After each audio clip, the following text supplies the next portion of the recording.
Putin के 2 दिन के इस दौरे पर पश्चिमी देशों की नजर भी रहेगी, क्योंकि यह दौरा उस वक्त हो रहा है जब अमेरिका ने 50% टैरिफ भारत पर लगा दिया है। दोनों देशों के बीच इस पर चर्चा की संभावना है। भारत रूस समिट का फोकस रक्षा सहयोग बढ़ाना, बायलैटरल ट्रेड को बाहरी दबाव से बचाना और छोटे मॉड्यूलर रिएक्टरों में साझेदारी की संभावनाएं तलाशने पर रहेगा। दोनों देशों में कई एग्रीमेंट होने की भी उम्मीद है, जिसमें एक भारतीय वर्कर्स के रूस से आने जाने को आसान बनाने पर और दूसरा डिफेंस कॉर्पोरेशन के बड़े फ्रेमवर्क के तहत लॉजिस्टिक सपोर्ट पर होगा। इसी के साथ ही S-400 की अतिरिक्त खरीद, सुखोई 30 अपग्रेड और रूस से सैन्य उपकरणों की समयबद्ध सप्लाई मुख्य मुद्दे भी रहेंगे। बातचीत में S-500 और Su-57 लड़ाकू विमानों पर भी चर्चा हो सकती है और इसलिए ये जो दौरा है, ये जो मुलाकात है भारत और रूस की, इसे अहम माना जा रहा है। लेकिन सबकी निगाहें इस बात पर टिकी है कि जब भारत और रूस की मुलाकात होती है, जब दो शक्तिशाली देशों के नेताओं की जब मुलाकात होती है, तो इसमें आखिर भारत के हाथ क्या लगता है। लेकिन सबसे पहले बात कर लेते हैं कि जब पुतिन भारत पहुंच रहे हैं तो उनके क्या क्या कार्यक्रम है। देखिए, 2 दिनों के भारत दौरे पर रूस के राष्ट्रपति पुतिन हैं और आज वो भारत पहुंचने वाले हैं। और इसी के साथ आपको ये बता दें कि आज उनका क्या कार्यक्रम होगा। पुतिन के भारत दौरे की सभी तैयारियां अब पूरी हो चुकी है, क्योंकि चंद घंटों के बाद भारत की सरजमी पर पुतिन होंगे। भारत रूस के बीच 3 बड़े समझौते होने के आसार हैं। 5 दिसंबर को मोदी पुतिन में वार्ता होगी, यानी कि कल की जो तारीख है काफी अहम रहने वाली है। पुतिन पीएम मोदी के साथ 23वीं द्विपक्षीय शिखर सम्मेलन में शामिल होंगे। पिछली बार 2021 में पुतिन भारत आए थे, उस समय सिर्फ 4 घंटे की उनकी मुलाकात थी और जिसमें 23 समझौते हुए थे। पुतिन के भारत दौरे को लेकर देखिए अब काफी उत्साहित तमाम जो भारत के लीडर्स हैं उनके अंदर भी देखने को मिल रहा है और भारतीय नागरिक भी काफी उत्साह से भरे हुए नजर आ रहे हैं, क्योंकि सबकी उम्मीदें, सबकी निगाहें इस बात पर टिकी है कि जब कोई, यानी कि देखिए रूस जो है काफी शक्तिशाली माना जाता है और ऐसे में जब भारत पुतिन आ रहे हैं तो आखिर कितने मायनों में और किन किन मायनों में यह खास हो सकता है। तो एक बार फिर से पुतिन के भारत दौरे को लेकर क्या कार्यक्रम है उसकी जानकारी हम आपको लगातार दे रहे हैं। और देखिए, पिछली बार जो मैंने पहले बताया आपको कि 2021 में वो आए थे और सिर्फ 4 घंटे की उनकी मुलाकात हुई थी प्रधानमंत्री मोदी के साथ और उस समय 23 समझौते 4 घंटे के अंदर ही हुए थे और काफी अहम वो समझौते थे। और ऐसे में जब इस बार 2 दिवसीय दौरे पर भारत आ रहे हैं तो इन 2 दिवसीय दौरों के दौरान आखिर भारत के हाथ क्या लगता है, इस पर सबकी निगाहें इस वक्त टिकी हुई है। हमारे साथ मेहमान भी जुड़ चुके हैं। कर्नल टीपी त्यागी डिफेंस एक्सपर्ट और श्रुति दास गुप्ता विदेश मामलों की जानकार भी हमारे साथ जुड़ी हुई हैं। आप दोनों का बहुत स्वागत है इस चर्चा में। सबसे पहले कर्नल टीपी त्यागी सर, मैं आपके पास आऊंगी। किस तरीके से आप रूस और भारत की इस मुलाकात को देख रहे हैं? पुतिन बस कुछ घंटों के बाद भारत की सरजमी पर होंगे, कितना अहम मान रहे हैं इस दौरे को? जी, अभी पुतिन ने तो भारत की धरती पर कदम नहीं रखा है, लेकिन रशिया की 75 इंपॉर्टेंट कंपनीज के सीईओ हिंदुस्तान में आ चुके हैं ऑलरेडी। इसका मतलब क्या हुआ कि ये जो विजिट है इसमें 2 इशू इंपॉर्टेंट रहेंगे। पहला इकोनॉमी और दूसरा डिफेंस। अब मैं पहले इकोनॉमी की बात करता हूँ। इकोनॉमी के अंदर अभी जो है there is a trade balance, यानी कि हम करीब 68 करोड़ का बिलियन डॉलर्स का सामान खरीदते हैं रशिया से और रशिया हमसे खरीदता है केवल 6 बिलियन का, यानी कि करीब 1/10। तो इसका मतलब ये कि हमें ऐसी चीजें बतानी है कि रशिया हमसे खरीदे ताकि एक ट्रेड बैलेंस हो। ये तो एक पॉइंट हुआ, लेकिन बड़ा पॉइंट जो है और जो हिडन है और जो आज से नहीं, जो पिछले साल जब ब्रिक्स में समिट हुई थी जिसमें ब्राजील, रशिया, इंडिया, चाइना और साउथ अफ्रीका ये देश शामिल थे, ये वहां से शुरू हुआ है। उनका कहना ये है कि हमको क्रॉस बॉर्डर बैंक ट्रांसफर के लिए स्विफ्ट जो एक अमेरिकन सिस्टम है उसका सहारा लेना पड़ता है और जिसमें डॉलर इन्वॉल्व रहता है। लिहाजा हम अपना ट्रेड रुपए और रूबल में करें और इतना ही नहीं, जो ब्रिक्स की सारी कंट्रीज हैं वो एक दूसरे के साथ जैसे हमारा यूपीआई फाइनेंशियल प्लेटफॉर्म है, रशिया का एसपीएफएस है, चाइना का सिप्स है, एसआईपीएस, ब्राजील का पिक्स है, पीआईएक्स। यानी कि ये जो हमारे सिस्टम थे ये आपस में इंटीग्रेट हो तो हम स्विफ्ट से को अलग हटा देंगे और आपस में जब हम ट्रेड करेंगे अपनी करेंसी में तो उससे हमारी एक तो जो सैंक्शंस हम पे लगती हैं उन सैंक्शंस को रेजिलिएंट करने का, उन्हें एब्जॉर्ब करने की हमारी ताकत बढ़ जाएगी, डॉलर की दादागिरी भी कम हो जाएगी। ये दूसरा पॉइंट है। जी। अब जो रशिया हमसे खरीद सकता है, असलियत में Russia is interested in our industrial cooperation, we are interested in our services cooperation. इस बारे में आपस में डिस्कशन होगा। दूसरा, जो उनकी ऑयल रिग्स है उनके लिए जो मशीनरी और इक्विपमेंट है वो इंडिया से खरीदेगा। यानी कि कुल मिला के कोशिश ये करनी है कि इंडिया और रशिया का ट्रेड भी बढ़े और बैलेंस भी ठीक हो, जो इस समय वन साइडेड है। ये तो इकोनॉमी का पार्ट है। जी। और जो डिफेंस का पार्ट है वो सारी दुनिया जान रही है कि S-400 की 5 और स्क्वाड्रन उनसे हम खरीदने का रिक्वेस्ट करेंगे। और S-500 यानी कि वो एयर डिफेंस सिस्टम जो सैटेलाइट को भी डिस्ट्रॉय कर सकता है, जी। उसमें आपस में सहयोग। और सुखोई 57 वो कॉम्बैट एयरक्राफ्ट जिसकी टेक्नोलॉजी ट्रांसफर भी रशिया हमको करने को तैयार है, जी। मेंटेनेंस भी, स्पेयर पार्ट्स भी। इस किस्म की डील अमेरिका से नहीं होती है। तो ये हमारे डिफेंस में हो गया। और डिफेंस और सिविल दोनों में वो स्मॉल न्यूक्लियर रिएक्टर, ये एक ऐसी कैपेबिलिटी है। न्यूक्लियर रिएक्टर तो सभी देशों के पास है, लेकिन रशिया के पास स्मॉलर न्यूक्लियर रिएक्टर जिनका वो इस्तेमाल उस टॉर्पेडो में भी करता है जिसे वो पोसाइडन कहता है, और जिसका वो इस्तेमाल उस मिसाइल में भी करता है जिसे अमेरिका स्काई फॉल कहते हैं। यानी कि वो nuclear reactor technology Russia Hindustan को दे सकता है। लेकिन ये मैंने अभी तक जो कुछ बताया जी। ये के अलावा एक हिडन पार्ट भी है जिसके बारे में बातचीत नहीं हुई है, जी। पर वो भी बहुत इंपॉर्टेंट है। और वो है रूस यूक्रेन युद्ध। हम्म। पूरी यूरोपियन यूनियन हाथ जोड़ के मोदी के सामने खड़ी है कि आप करा दो। और ये विन विन सिचुएशन है। रशिया के लिए तो ये है कि अगर भारत रूस और यूक्रेन के युद्ध को रुकवा देता है तो पीस नोबेल प्राइज बजाय ट्रंप के मोदी को मिलना चाहिए। और मोदी ने उसके लिए ग्राउंड तैयार कर रखे हैं। यानी कि जब बूचा में मुझे मैसेकर हुआ था तब उस समय भारत ने उसकी निंदा की थी। जी। रशिया के साथ होने के बाद भी रशिया के खिलाफ उसकी निंदा की थी। उन्होंने यूक्रेन और रशिया के बीच में चुपचाप जो ग्रैंड डील थी वो ग्रैंड डील एग्जीक्यूट कराई थी। और उन्होंने 2 बार रशिया को एससीओ की मीटिंग में ये भी कहा था कि ये युद्ध का नहीं, ये डेमोक्रेसी और डायलॉग का समय है। और ये भी कहा था कि युद्ध का समाधान बैटल ग्राउंड से नहीं बल्कि पीस टॉक से होता है। जी। और उन्होंने यूनाइटेड नेशंस के अंदर बहुत सारे रेजोल्यूशन जो रशिया के खिलाफ आए थे उनमें वो एब्सटेन रहा था। यानी कि इंडिया ने अपनी क्रेडिबिलिटी यूक्रेन की निगाह में पूरी तरह से एस्टेब्लिश कर दी है।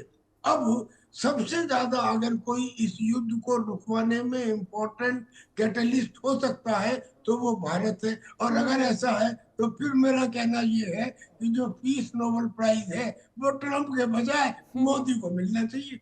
बिल्कुल। और ऐसे में सर वो देखना यही होगा कि जब ये मुलाकात होती है तो क्या अब रूस और यूक्रेन के युद्ध को लेकर भारत का स्टैंड इस बार क्या रहता है। अब बहुत महत्वपूर्ण जानकारी सर आपने दी है। लेकिन श्रुति दास गुप्ता जी देखिए, सभी दुनिया की यानी कि पूरी दुनिया की, पूरे विश्व के देशों की नजर इस मुलाकात पर है। लेकिन खास करके बात अगर हम अमेरिका के लिहाज से करें, क्योंकि रूस से तेल खरीदने को लेकर जो अमेरिका का स्टैंड भारत को लेकर रहा है, जिसे लेकर 25% एक्स्ट्रा टैरिफ भी लगा दिया गया था, ऐसे में इस मुलाकात को अमेरिका किस तरीके से देख सकता है और अमेरिका पर इसका क्या असर होगा?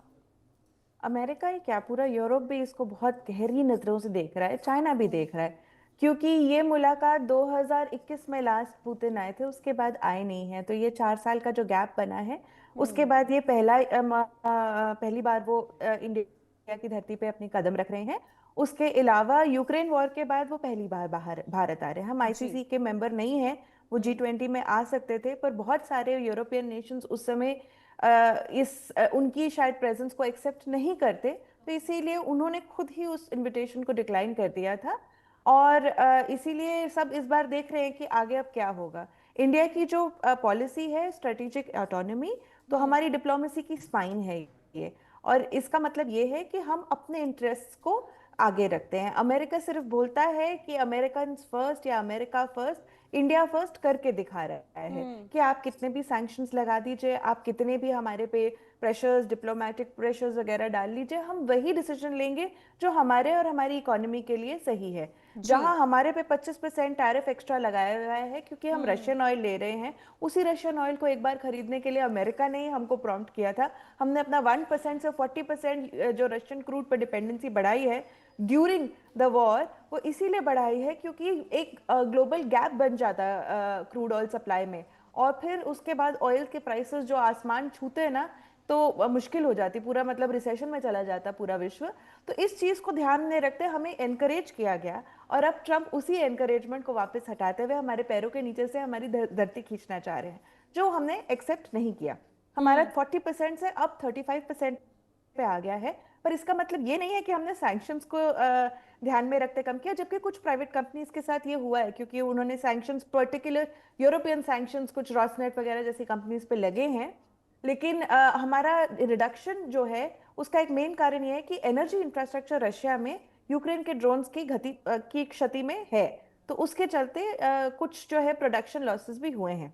तो इस मीटिंग के अंदर ये भी एक इम्पेरेटिव रहेगा रशिया का कि एनर्जी सप्लाई चलती रहे। रशिया चाहती है इंडिया के पास आके दुनिया को दिखाना कि वो आइसोलेटेड नहीं है। जब अलास्का में रेड कारपेट फैलाया गया था, तो इंडिया में फैलाने के बाद उनकी सबके पारे ऊपर चढ़ेंगे ही, स्पेशली क्योंकि जब वो आने से पहले इंडिया और चाइना दोनों को अपने स्पेशल पार्टनर्स की तरफ बोल चुके हैं, अपनी स्पीच में डिनोट कर चुके हैं। तो इस तरह से अगर देखा जाए तो RIC ट्रायोका को लेके उनके जो इरादे हैं रशिया के और पुतिन के, वो बहुत ऑब्वियस हो जाते हैं कि वो चाहते हैं एक न्यू ग्लोबल ऑर्डर बने, न्यू एक्सेस बने of power in the world, जिसके अंदर RIC, रशिया, इंडिया, चाइना का प्रथम रोल रहे, और इसी तरीके से वो आगे बढ़ना चाहते हैं। दूसरा, टेक्नोलॉजिकली, जैसे त्यागी सर ने कहा, हम जो है इंडिया रशिया के साथ टेक्नोलॉजी में हाथ बढ़ाना चाहता है, पर रशिया को भी इंडिया की टेक्नोलॉजी की जरूरत है क्योंकि वो एक आइसोलेटेड फैक्टर बन गया, वो स्पेयर पार्ट्स नहीं खरीद पा रहा है बाहर से, उसको जो इक्विपमेंट चाहिए वो मिल नहीं रहा है। तो इस तरह वो इंडिया की तरफ अगर मूव करेगा तो उसको टेक्नोलॉजी भी मिल जाएगी, स्किल भी मिल जाएगा, उसके अंदर थोड़ा सा उसको सहयोग देना पड़ेगा। तो इसमें आता है टेक ट्रांसफर का रोल, और ये रोल जो है उसके अंदर आगे जाके इंडिया का भी बेहतरी है क्योंकि हमें टेक ट्रांसफर मिलने से स्किल डेवलपमेंट हमारे लिए हो जाएगी। दूसरा जो है, त्यागी जी ने एक हिंट दिया था कि जो हमारा ट्रेड इम्बैलेंस है उसके चलते रुपये और रूबल के अंदर इम्बैलेंस आ रखा है, क्योंकि हम स्पेशल रूपी वॉस्त्रो टेक्नोलॉजी के अंदर डील करते हैं, मतलब ट्रेड अकाउंट्स है हमारे जिसके अंदर रुपये और रूबल के अंदर हम ट्रेड कर रहे होते हैं। तो उसमें रूपी जो है वो पड़ा रह गया है क्योंकि रशिया के पास वो खर्च करने के लिए जगहें नहीं बची हैं, तो इसीलिए वो अपना मार्केट खोलना चाह रहा है इंडिया के अंदर। जिसके अंदर इंडिया को फर्टिलाइजर्स, एग्रीकल्चर, फार्मास्यूटिकल, ये 3-4 जगहें हैं जहां पे वो इंडिया को अपने मार्केट में एक्सेस देना चाहता है।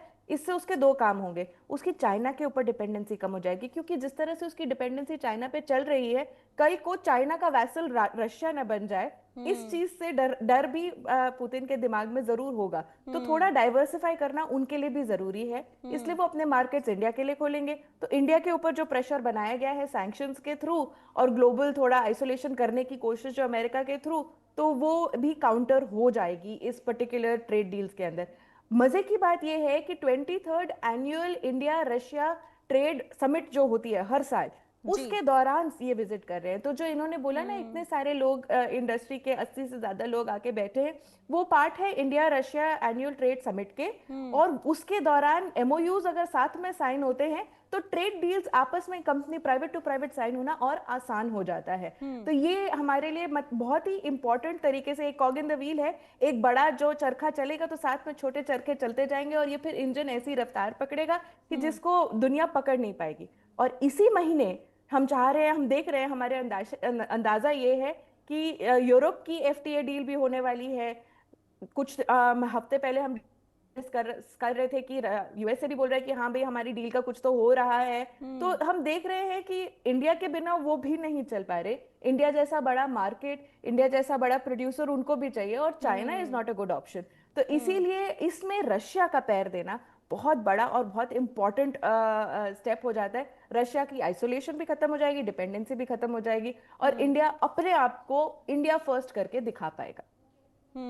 बिल्कुल। और ये देखने को भी मिला है कि प्रधानमंत्री नरेंद्र मोदी जहां भी जाते हैं, इंडिया फर्स्ट उनका एक विजन रहता है। उसी के तहत लगातार देखिए डील भी हमने कई दफा देखा भी है। लेकिन कर्नल टीपी त्यागी सर, अब पश्चिमी देशों का दबाव हम लगातार देख रहे हैं किस तरीके से देखने को मिल रहा है, और ऐसे में भारत रूस की जो ये दोस्ती है और जो व्यापारिक रिश्ते हैं, उसे आप किस तरीके से समझा पाएंगे? कितनी दूर तक ये देखने को मिल सकता है, कितना असर इसका होगा पश्चिमी देशों के दबाव के बाद? देखिए, जो यूं समझिए आप कि जो पश्चिमी देश हैं, यानी कि यूरोपियन कंट्रीज, उनकी जनसंख्या है करीब 65 करोड़, 65 करोड़। जो अमेरिका है उसकी जनसंख्या है करीब 35 करोड़, जी। और जो रशिया है उसकी पॉपुलेशन है करीब 15 करोड़। अब क्या मजे की बात है कि 65 करोड़ लोग 35 करोड़ लोगों से मदद मांग रहे हैं 15 करोड़ लोगों के खिलाफ एक्शन लेने की। क्या यहाँ से समझ में नहीं आता कि वेस्टर्न कंट्रीज का कटोरा बहुत बड़ा है? रशिया ने तो अब तक संयम बरता, वरना जब उसका मॉस्कोवा शिप गिराया गया था, या उसके हाल में ही ब्लैक सी में 3 बड़े कॉमर्शियल टैंकर्स को जला दिया गया, तो ऐसे में उसने तब से लेके अब तक न्यूक्लियर आर्मामेंट में दुनिया में नंबर होने के बावजूद भी अभी तक उसने न्यूक्लियर ऑप्शन का इस्तेमाल नहीं किया। जबकि रशिया के लोग ये कहने लगे कि अगर स्टालिन रहे होते तो उन्होंने अब तक न्यूक्लियर बम चला दिया होता, क्योंकि अमेरिका ने केवल पर्ल हार्बर के अटैक पे, पर्ल हार्बर में उन्हें इतना नुकसान नहीं हुआ था जिससे कई गुना रशिया को हो चुका है, लेकिन अमेरिका ने उसकी वजह से जापान के ऊपर न्यूक्लियर अटैक कर दिया था। रशिया भी इक्विवेलेंट पावर है, लेकिन रशिया ने नहीं किया। लिहाजा रशिया से पूरे वेस्टर्न कंट्रीज डरती हैं। रशिया ने अभी तक अपने लीथल हथियारों का इस्तेमाल ही नहीं किया। अब एक सिचुएशन ऐसी बन रही है जिसका मैंने जरा सा हिंट आपको पहले दिया था। अगर मान लीजिए रशिया और यूक्रेन का युद्ध खत्म होता है, तो इसका श्रेय डोनाल्ड ट्रंप को क्यों दिया जाए? क्या पुतिन ये चाहेंगे? वो चाहेंगे अगर ऐसा होता भी है तो इसका श्रेय मेरे दोस्त नरेंद्र मोदी को मिलना चाहिए। और ये आपको दिखाई दे रहा है कि ये पॉसिबल है। आज दुनिया में बड़े बड़े स्ट्रॉन्ग लीडर होंगे, including Putin and including Trump and including Xi Jinping, लेकिन दुनिया में अगर सम्मान की दृष्टि से देखा जाए, अगर डेमोक्रेसी की दृष्टि से देखा जाए, और अगर एक्सेप्टेबिलिटी की दृष्टि से देखा जाए कि जिसके साथ पूरा ग्लोबल साउथ है, तो वो इंडिया आता है। और अगर इंडिया आता है तो फिर India should get it's due. और वो ड्यू का मतलब ये है कि अब अगर रशिया के प्रेसिडेंट इंडिया में आ रहे हैं और यहाँ की चीजें पूरी दुनिया देख रही है, तो बहुत सारी वर्ल्ड की समस्याओं का समाधान यहाँ से हो सकता है। और जिसमें सबसे पहले समाधान से पहले आता है कि अपनी सुरक्षा करना। अपनी सुरक्षा में रशिया के ऊपर सैंक्शन आज से नहीं, पुराने लंबे समय से लगाए जा रहे हैं, और अमेरिका हर कंट्री को उसी का धौंस देता है, जैसे हमारे ऊपर 25% एक्स्ट्रा टैरिफ लगा दी। लिहाजा इस किस्म की चीजों को एब्जॉर्ब करने के लिए एक नए वर्ल्ड ऑर्डर और एक नई वर्ल्ड करेंसी की आवश्यकता है, जो बात शुरू हो गई थी पिछले साल कजान में जब ब्रिक्स की मीटिंग हुई थी। और इसीलिए ये जो मैंने आपको फाइनेंशियल प्लेटफॉर्म बताए, यानी कि हिंदुस्तान का यूपीआई और रशिया का एसपीएफएस और चाइना का ब्राजील का पीआईएक्स और चाइना का एसपीआईएस, ये इनके फाइनेंशियल प्लेटफॉर्म्स हैं जिनके थ्रू ये बैंकिंग ट्रांसफर करते हैं। अगर ये आपस में इंटीग्रेट हो जाए तो ब्रिक्स के सारे देशों के हो जाने के बाद फिर अमेरिका के जो सैंक्शंस हैं उनको एब्जॉर्ब करने की ताकत इनमें बढ़ जाएगी, और दूसरा उनके डॉलर की जो दादागिरी है वो कम हो जाएगी। लिहाजा रशिया के प्रेसिडेंट का इंडिया में आना, यहाँ पे जो डिफेंस डील है वो तो अलग है, जो इकोनॉमिक डील है वो तो अलग है, लेकिन अगर ये सिस्टम उभर के आ जाता है तो ये एक नए वर्ल्ड ऑर्डर को जन्म देगा। और जो न्यू वर्ल्ड ऑर्डर है वही रिक्वायरमेंट है। और अगर आप ध्यान दें तो पिछले साल जब पुतिन जी जिनपिंग से मिले थे चाइना में जाके, तो उन्होंने आते टाइम ये कहा था बिल्कुल कि टुडे सर, माफी के साथ रोकना चाहूंगी, समय बस इतनी